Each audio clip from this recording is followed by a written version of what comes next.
Gold prices made a big reversal on Wednesday. Recall on Tuesday we were trading right around 17.15. We saw a big dip back down to 16.76, and that's where we settled. Only for the second time this month, actually going back for the second time this year, that we settled below 1700. But that was a very short-lived move because we rallied all the way back up to 17.15 today. Very reminiscent of what we saw on March 8th and March 9th. We saw a very similar trade, trading north of 1700. Saw a big move down to 1676.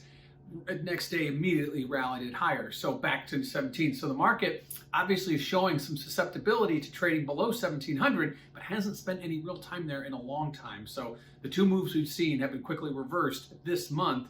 Today, obviously seeing gold prices push higher. Yes, the dollar was a little bit lower. Yields, which are still elevated and have been stealing a lot of the thunder away from gold, they weren't up as much as they were yesterday, possibly taking away some of that luster. And likewise, we are at month end, quarter end, could have had some scoring of positions, but ultimately a big move higher in gold, breaking the recent trend that we've seen of lower prices. And what does that do to volatility? Well, you check out that CVOL index over at cmegroup.com. You'll see yesterday that volatility was much higher, and we've seen that type of spike move before. When we dipped below 1700, we saw volatility spike higher on that move. So on this move, on the move lower, we've seen volatility sag and decline, and then all of a sudden we see it move up because we broke out of the range where we traded through a critical level of 1700. Today, we did see volatility move not quite as much as we saw over the last 2 days as we watched volatility moves higher when prices go higher. So look, keep an eye on that CVOL index to see where we take this now that we're back above 1700. And lastly,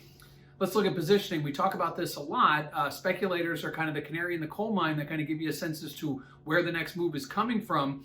This may be one of those moves. We won't get the actual report because the reporting period ends yesterday for Friday's report from the CFTC. So we'll have to wait until next Friday to get that report. But it looks very similar to what we've seen in the past. That's these big moves higher are started by speculators adding back to their long positions. Recall, speculators have been big exiters going back to the beginning of 2021. So a big reversal higher in gold prices may be associated with a big reversal in speculator positioning. So we'll keep an eye on that CFTC report. Again, not this Friday, but a week from Friday will be the one that will tell us the tale of the tape. So gold prices making a big reversal after a one-day visit below 1700 on a weaker dollar, steady yields, and month end.